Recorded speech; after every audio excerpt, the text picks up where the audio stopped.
Bravo, hieno.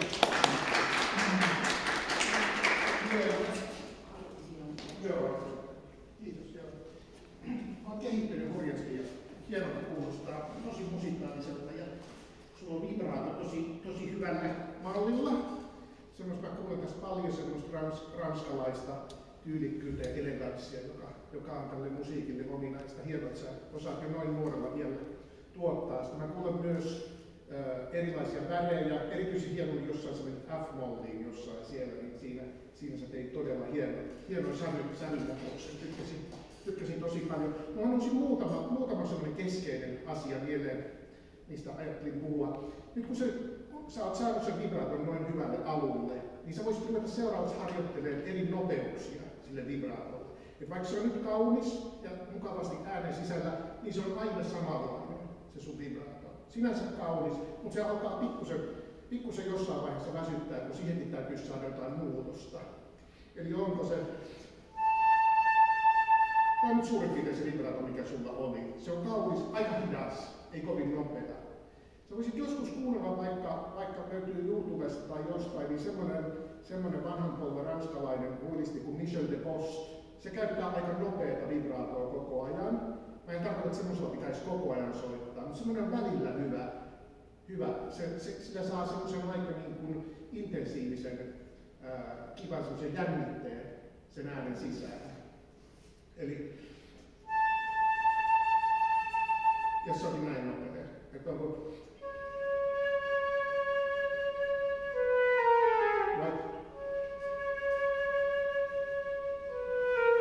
Se on ihan erilainen tunnelma siinä. Niin rupea hakemaan näitä.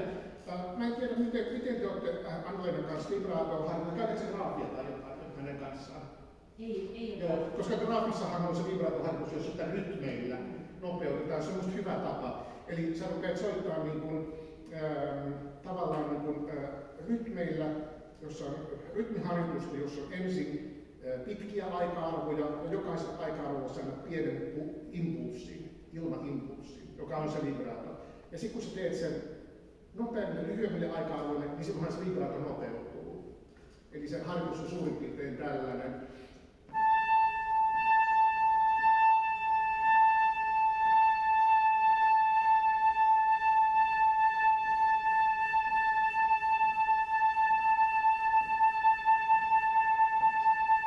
Ymmärrätkö, että sen rytmien avulla haetaan sitä niin kuin hallittua nopeutta tai hallittuja erilaisia nopeuksia siihen vibraatoon. Ja sitten lopulta se päästetään vapaaksi.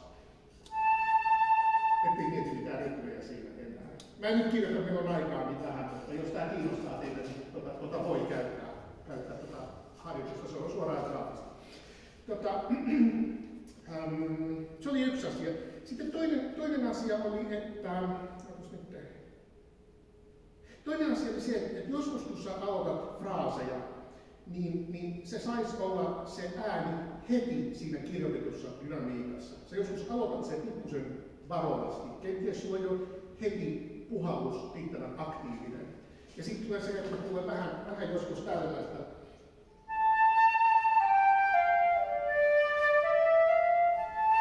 Huomaat, että ei voisi tollaista. Ja sitten vastaa. Sä teet nopean pienen tahattoman crescendon saavuttaaksesi sen dynamiikan, mitä sä haluat soittaa. Heti se, mitä sä soitat. Heti on.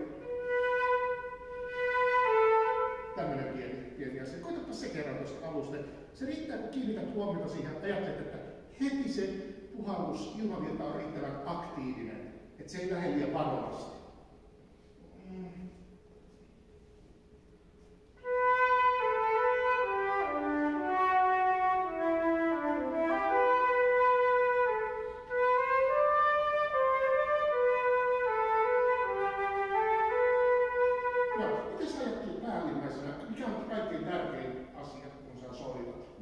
Ihminen ei pysty miettimään yhtä asiaa kerrallaan. Mitä sä mietit?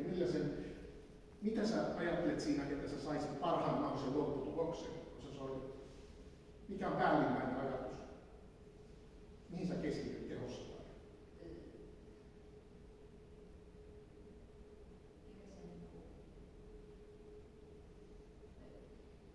on vaikea kysymys. Mä tiedän, siis keskityykö se monenkaan vaihtoehto? Keskityykö se ääneen? Ehkä kauheasti. Mihin sen äänen sijasta? Joo.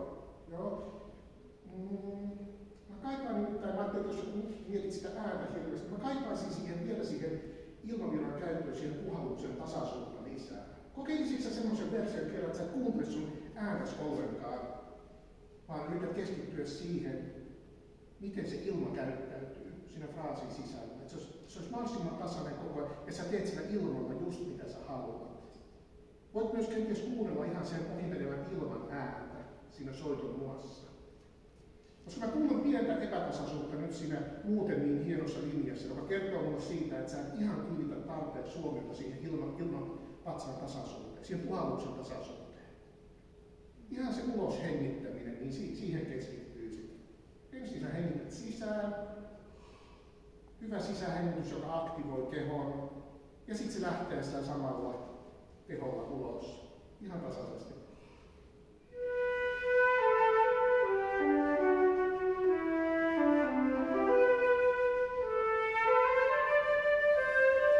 Nauti siitä sun omasta ilmasta tosi paljon ja siitä, että miten sä saat sinä muovata niin tasasta, ihanaa, joustavaa mattoa sillä ilmalla koko ajan. Mä tarkoitan niin, että tämä olisi tasainen. Sulla tulee tänne katkoja. Tollasia. Saisit sä sille, että sen soiton aikana sä kuuntelisit enemmän sitä sun ohimenevää ilmaa, miten se käyttäytyy ja toimii.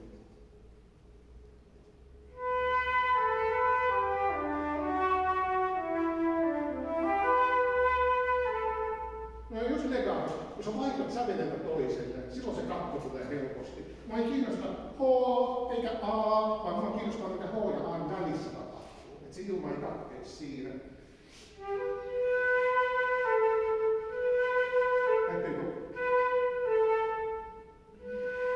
Ilma on se sidosaine juuri, joka yhdistää. Keskity siihen, mitä kahden sävelen välissä tapahtuu.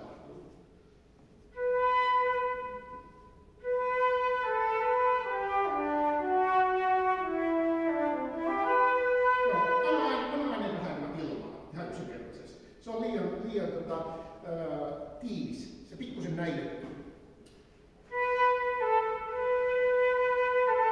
Sä saat paljon kauniimpaa legatoa, jossa pikkusen annat siihen ääneen ilmaan enemmän. Hyvä.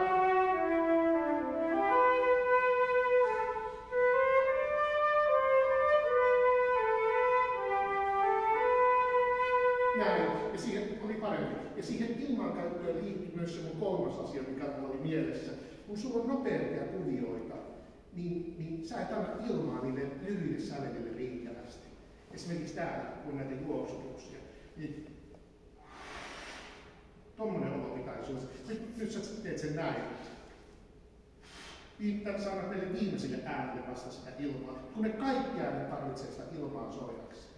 Monesti hoidistit ajattelee, että ilma on paha asia, mutta ilma on sama kuin jousisoittajan jousi. Jos me ei anneta tarpeeksi viululle jousta, niin se jää pieneksi, varovaiseksi, näivettyneeksi, eikä kaikki sävelet kuulu. Eli pitää antaa jousta soittimelle, meidän pitää samalla antaa ilmaa soittimelle. Tämä on puhallinsoitin. Soitatko sä kerran niitä kuvioita sieltä loppupuolelta? Ja nyt älä ole niin huolissasi yksittäisistä sävelistä, sulla on hirveän hyvät sormet, kaikki äänet kuuluu siellä hyvin, älä liian nopeasti niitä. Kaikki sävelet kuuluu ja sitten annat sen ilman virrata niiden kaikkien äänten läpi, ikään kuin sen kuvion läpi.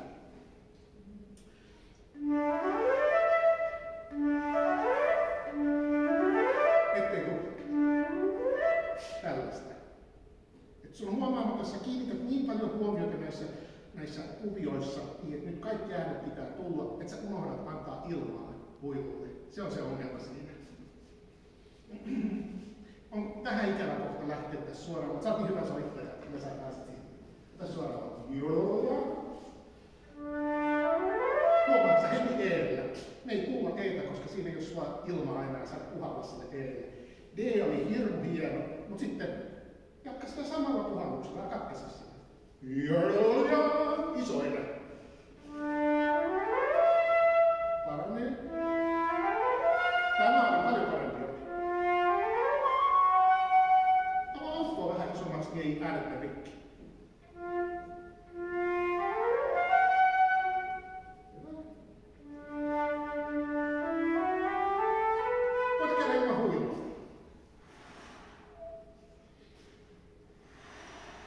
Niin, täällä me halutaan tämmöinen affekti, tunne siihen, että se ilma menee tuollaisen tuulen laajulla, lempeän tuulen laajulla niiden kaikkien sävelten läpi. Silloin se toteutuu, mitä me halutaan siitä kuviosta saada. Tasaisuus, pehmeä kaunis ääni, kaikki sävelet kuuluu. Ja se on hyvin ranskalaista myös ajattelua. Siinä sä teet jotain sitä, koita se, miten sä irtoat siitä D. Mä en kuule Etä ollenkaan nyt. Mä kuulen Etä ehkä 2%. Se pitäisi olla ihan yhtä kovaa kuin se D. Heilahtaa huilu, kun sä vaihdat D:ltä E:lle. Se on myös mahdollista, joo. Koska jos se huilu tekee pienenkin liikkeen, niin se leikkaa sen ilman poikki tosta. Ja silloin se katkaisee myös ilman. Et se on myös ihan puoli, että huilu pysyy hyvin paikallaan ja sitten se ilman virtaus. Se on hyvin tärkeä asia sulle.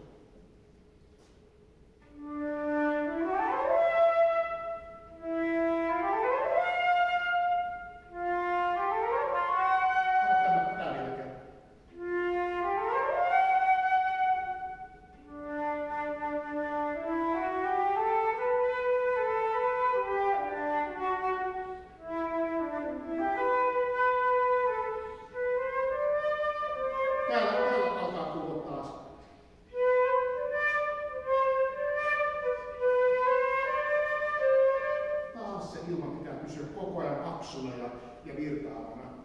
Siis hirveän paljon hyviä asioita, mutta nämä on semmoisia, mitkä voivat sieltä vähän pistää korvaa. Sä voit ihan hitaasti harjoittaa näitä linjoja.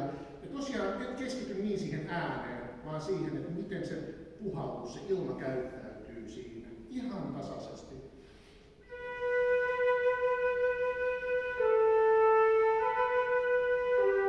Ja niin, että sä joutuis katkaiseen äänten välissä sitä puhallusta. Se olisi sun asia ykkönen.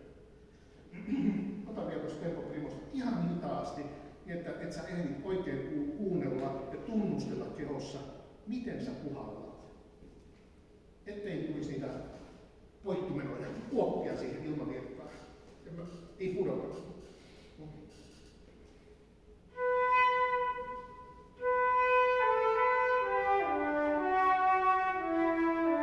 Ota vielä hauraamalla äänellä. Ei noin tiivis. Mä luulen, että se on sulle hyväksi. Parempi. Joo, älä etsi huilusta liian tämmöistä nasaalia kiinteitä ääntä. Se on kauniimpi. Pikkusen annat siihen ääneen ilmaa enemmän, niin sitten tulee sävyltään rikkaampi, pyöreämpi ja se ilma käyttäytyy paremmin. Okei, no nyt mä tätä kokeillaan. Mennään sitä jostain. Mikä täällä on semmoinen kohta, mikä sun mielestä meidän olisi hyvä katsoa, jos tulee joku erityisen ikävä paikka? Se on vaikka toi Pylaan. Mitä se tarkoittaa? Pylaan. Ei, aina pitää katsoa, mitä nämä tarkoittaa. Mikä on kappaleen nimi? No mitä se tarkoittaa? Millainen kappale romanssi? Onko se väkivaltainen? Sotakappale? No ei. Se on jotain tosi hellää, rakkaudellista, joku ihana asia, ihana kohtaaminen. Tosi lämmin tunnelma, ihana, intiimi. Voi olla kahden ihmisen kohtaaminen, mutta se voi olla myös jotain muuta. Sä voit esimerkiksi kokea sen luonnossa, sä näet jotain tosi ihanaa kaunista, niin sä voit kokea semmoisen lämpimän, syleilevän tunteen. Pylaan tarkoittaa hitaammin.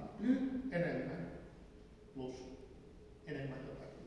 Long hitaasti. Eli hitaammin. Selvitä nämä kaikki aina kappaleissa, mitä täällä on kirjoitettu, koska niistä saa tosi paljon säveltäjältä vinkkejä, mitä se haluaa kappaleista. Hyvä.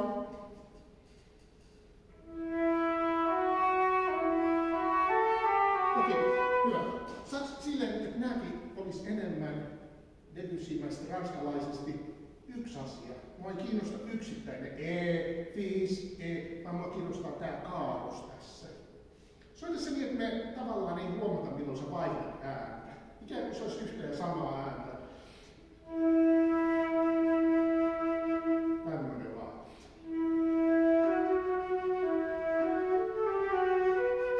Ehkä tää H on ensimmäinen asia, mikä mua kiinnostaa, kun se on isompi hyppy. Mutta ei nämä vaihdu täällä. Koita vielä.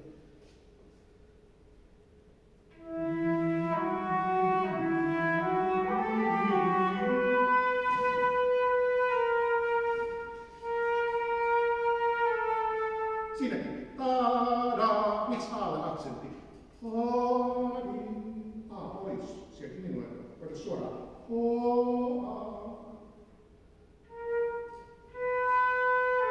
Niin. Ja vibraatolla sama.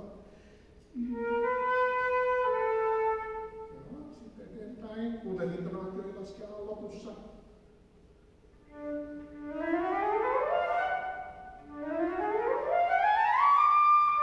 Okei, tämä se on erittäin hienosti sulla sormet toimii. Niin viimeiset sävelet on yleensä tämmöisen ison virtuoopisen ryöpyn kuvion lopussa kaikkein tärkeimmät. Ne hahmottuu sieltä eniten. Älä mene niiden ohi liian nopeasti. Onko se ihan dramaattinen asia? Voit vähän vaikka hidastaa näillä viimeisillä. Mutta se ei ole hyvä, jos tulee tällainen siitä. Sitä crescendoa ja pienet tenotoliivat sinne viimeisten korkeimpien äänien päälle. Ne on kaikkein tärkeimmät siinä. Aletaan sitä pikkuset just noin. Oli hieno. Kerran vittu.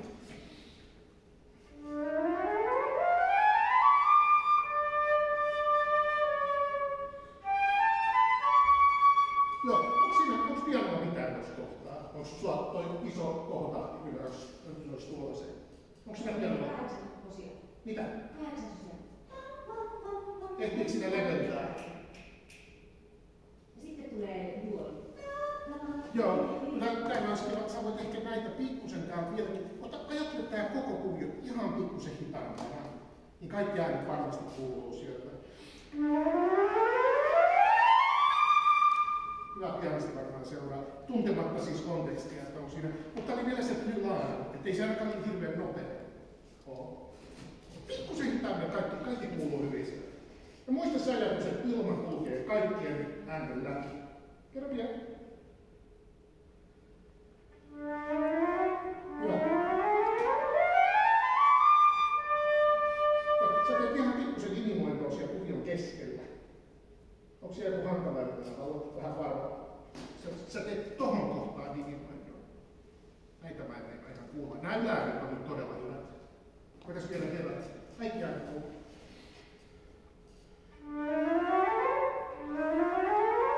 Siinä. Harvoissa keskellä. C-stä F.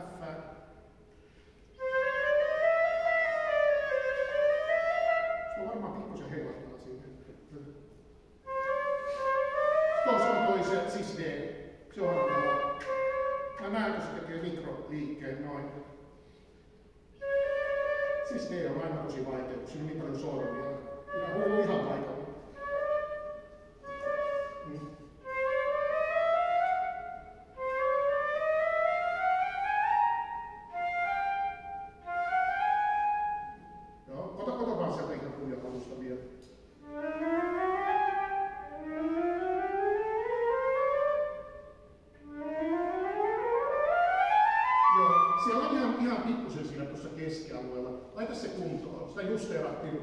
Kauheasti, että se ei enää tykkää se kuvio.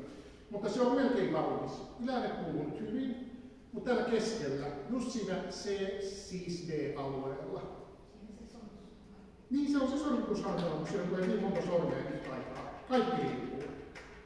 Niin siinä se meinaa pikkusen sakata. Pistä se kuntoon. Ja sitten puhallat niiden läpi, että yritä niitä peitellä yhtään siihen. Eteenpäin. Jos on aikaa. Forte. Ta-da-da-di-di-di.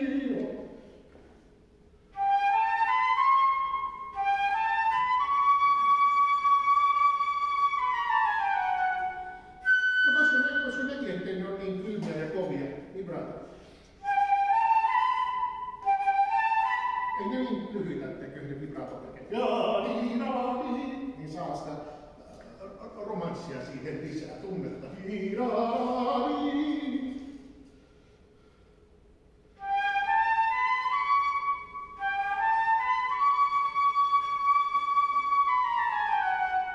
Joskus kun sä menet 3. rekisteriin, sulla on pikkusen, sä pistät aukkoa kiinni, se pikkusen sulkee, se voisi avautua vielä ihanammin, pyöreämmin, isommin, ja sun ylääänet.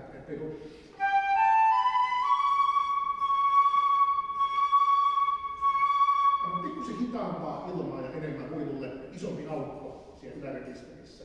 Että sit tulee tosi kaunis pyöri, ettei mene mitään lippanaksi se ääni siellä. Se on vaikea asia huilussa.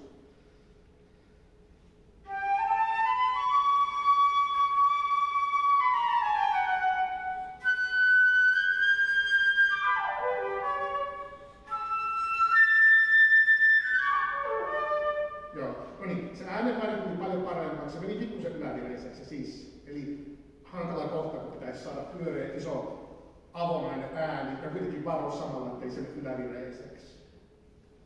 Soitatko ihan tavallisella sisällä se? Onko sä käyttänyt koskaan mitään apusormituksia vielä? No niin, mä voisin, jotta sille sisälle voisi ajatella laittaa nämä 2 tästä, se madaltaisi sitä vähän. Niin saisi vähän huolettomuutta ja rennommista soittaa. Mä en tiedä mitä Annolina ajattelee, jos mä sulle tämmöisiä kerettiläisiä apukeinoja annan.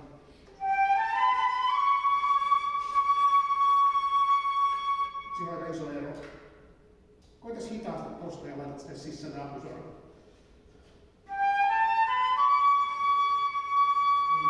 Just näin.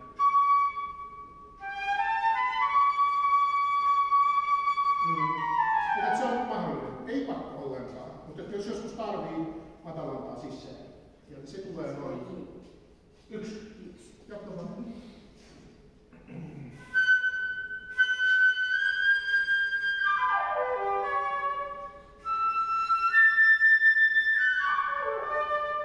Anna aikaa niille lyhyille äänille vähän enemmän. Jokaiselle äänelle ihan rauhassa aikaa. Ei se niin nopea kuvio, ettei köyhtisi.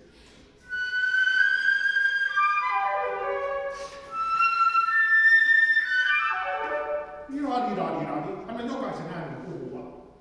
Ira-di-da-di-da-di. Älä tehdä niin nopeasti puhua.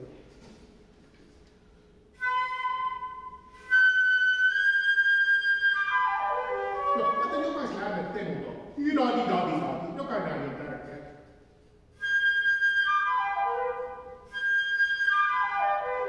Paranee ja sit ilmaa vielä kaikille.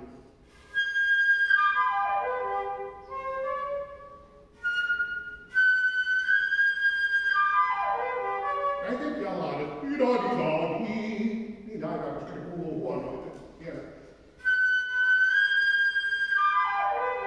Hyvä.